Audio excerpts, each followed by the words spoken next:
Social media के मेरे बागवान भाइयों, मित्रों तथा सभी दर्शकों, शुभ प्रभात। आदत कोई भी हो, जब तक वो स्वभाव ना बन जाए तब तक उसका प्रभाव या तो न्यूनतम रहता है या न्यूनतम से भी न्यूनतम रहता है यदि वो अपने व्यक्तित्व के अनुरूप और अंतर मन के अनुरूप बात ना की जाए। मैं ये समझता हूँ कि अपने आदत को पॉजिटिव रखते हुए, सकारात्मक रखते हुए बात करना ही स्वभाव होना चाहिए, तभी उस बात का प्रभाव होता है। पिछले 2 वीडियो में मैंने जो बात आप लोगों से साझा की है, उसमें अधिकतर मेरा जो टारगेट रहा वो सरकार के प्रयासों पर प्रश्न चिन्ह लगाना, एपीएमसी पर सबसे ज़्यादा छींटाकशी करना और वर्तमान परिस्थितियों को देखते हुए सरकार को अलर्ट करना भी था, क्योंकि समय बहुत नाजुक है। सारी बात हम सरकार से भी नहीं कह सकते, कुछ हमारी सहभागिता भी उसमें होनी अनिवार्य है। आज के वीडियो में मैं शुरू से वो व्यथा कहना चाहूँगा जिसने हमारे को आज की स्थिति में लाकर खड़ा कर दिया है।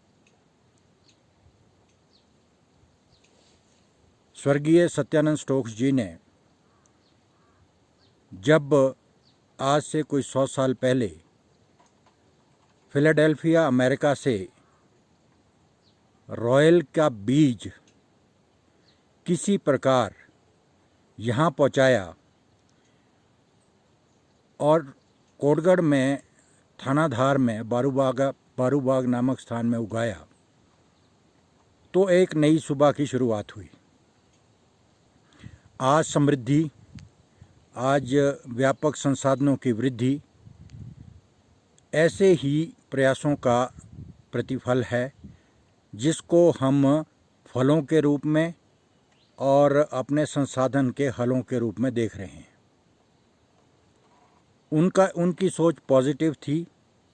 शायद लोग ये भी कहते हैं कि वे इस चीज़ को बांटना नहीं चाहते थे, लेकिन मेरा मानना है कि बंदर के हाथ में उस्तरा देना भी सदैव उचित नहीं रहता है। और आज अक्सर हम लोगों को ये इजी मनी के रूप में जो पैसा आया है, उससे हमारा दिल, दिमाग और पर्यावरण और परिवेश सब दूषित सा हो गया है। शुरुआत से बात करें तो जब कोटगढ़ में सेब का उत्पादन व्यापारिक स्तर पे होने लगा, उस समय ये हिंदुस्तान तिब्बत रोड नाम का कोई सड़क मार्ग नहीं था। लोग या तो पैदल चलते थे या फिर खच्चरों और घोड़ों के मदद से अपने ज़रूरियात की चीज़ों को शिमला से या मुख्यतः शिमला से ही उसका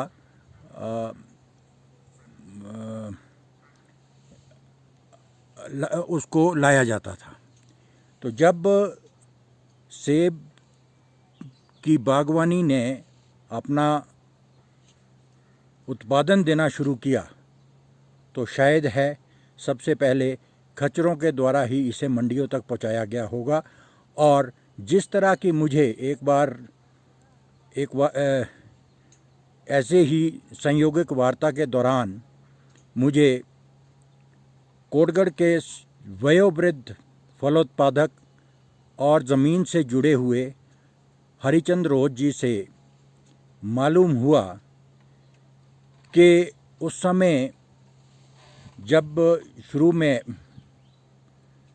सेब को मंडियों तक पहुंचाया जाता था तो 40-40 किलो के, यानी 1 मन भार का डब्बा बनाया गया था, जिसे खच्चर पर दोनों तरफ लाद कर ले जाया जाता था।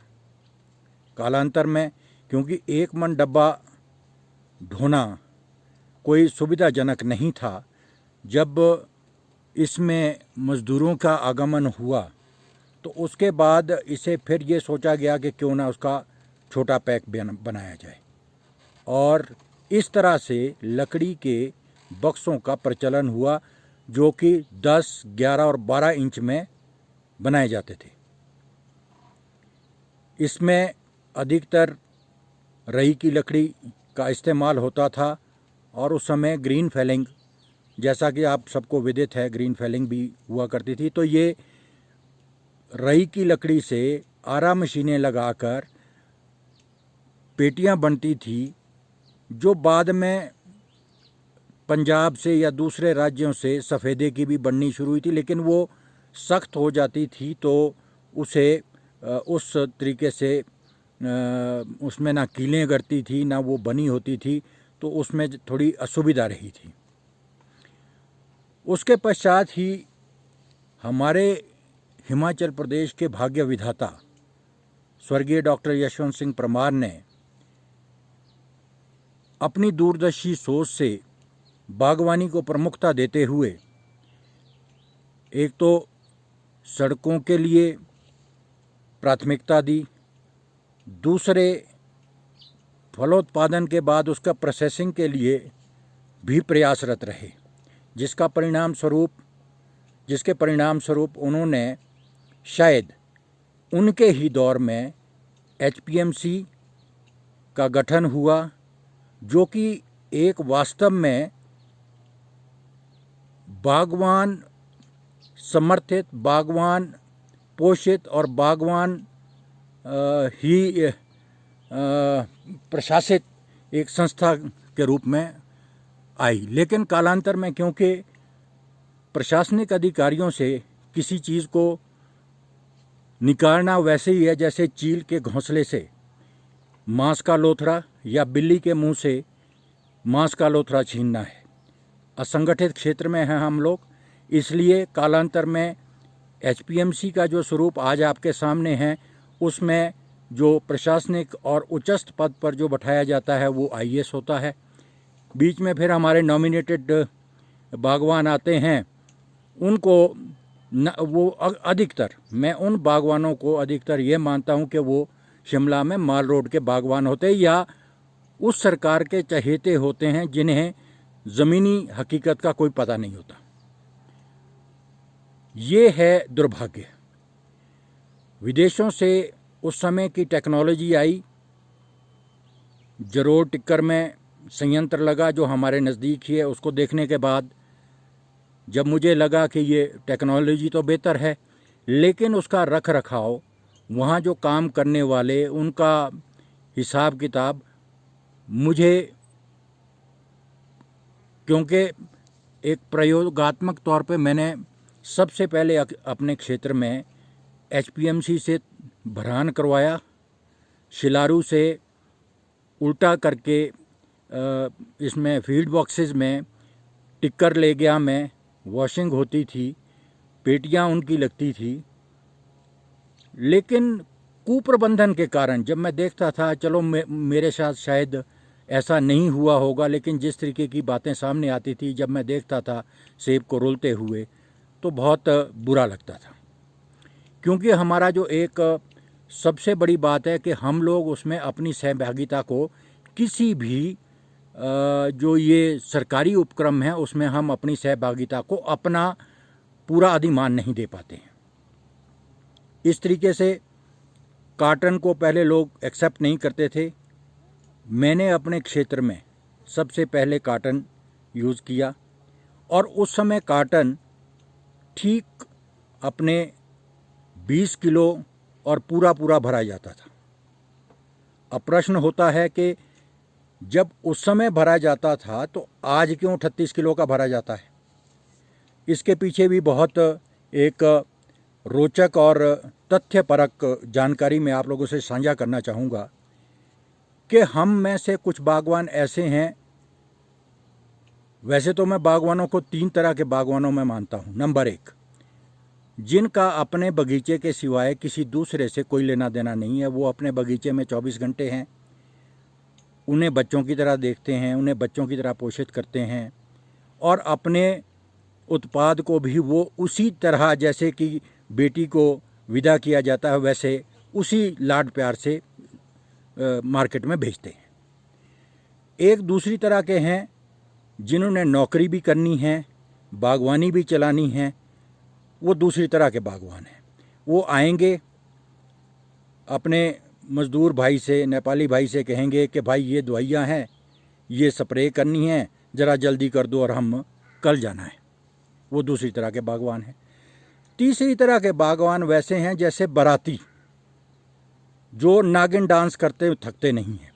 ये नागिन डांस करने वाले कौन लोग हैं? ये वो लोग हैं जिन्हें हम ठेकेदार कहते हैं। सबसे बड़ी अगर चपत इस इंडस्ट्री को किसी ने लगाई है तो वो ठेकेदारों ने लगाई है। अब 38 किलो की पेटी भरने का श्रेय भी उन ठेकेदारों को जाता है। कैसे? यहाँ तो नहीं, लेकिन दूर पार के क्षेत्रों में जहाँ लोग छोटे बगीचे वाले थे, अधिकतर के नौर में जहाँ सड़कों का जाल नहीं था और कई तरह की अन्य दुश्वारियाँ थी, वहाँ ये लोग गए, ठेकेदार गए, उन्होंने पहले तो खड़े ठेके लेने शुरू कर दिए, बगीचे का ठेका हो गया। फिर एक नया तरीका निकाला कि पर पेटी आपको भाई जितनी पेटियां होंगी पेटी के हिसाब से ठेका हो गया। अब पेटी अगर तो भरते हैं वो 20 किलो की तो पेटियां बढ़ती हैं, अगर भरते हैं वो 30 किलो की तो पेटियां कम होती हैं, लेकिन उनको दाम, क्योंकि उनकी और आड़ती की उसमें मिली भगत थी, इसलिए वो 30 किलो का प्रचलन हुआ और गरीब बागवान को बोला गया कि भाई इतनी पेटियां हुई, बात ख़त्म। ना उसे पता था, ना आज हम लोगों को पता है कि ये इस इतने बड़े गड़बड़ झाले के पीछे ये 36 किलो की पेटियां भरने का जो श्रेय और प्रेय है ये किसको जाता है। तो ये श्रेय और प्रेय अगर किसी को जाता है तो उन ठग ठेकेदारों को जाता है जिनकी साठगांठ से आज एपीएमसी भी हमारे कोप का भाजन बनी है और बागवान भी अपने उत्पाद के लिए लड़ रहा है। और जब हमारा शिमले का माल 38 किलो की पेटी या 30 किलो की पेटी बड़े ट्रकों में जब दक्षिण भारत में पहुंचती है तो शायद है जो निचली तय हैं वो बिल्कुल ही क्रश हो जाती हैं, क्योंकि जो ये टेलीस्कोपिक कार्टन भी है ये भी पूरी तरह से साइंटिफिकली बनाया गया है और इसमें अगर जितना इसका आकार है, सांचे हैं इसके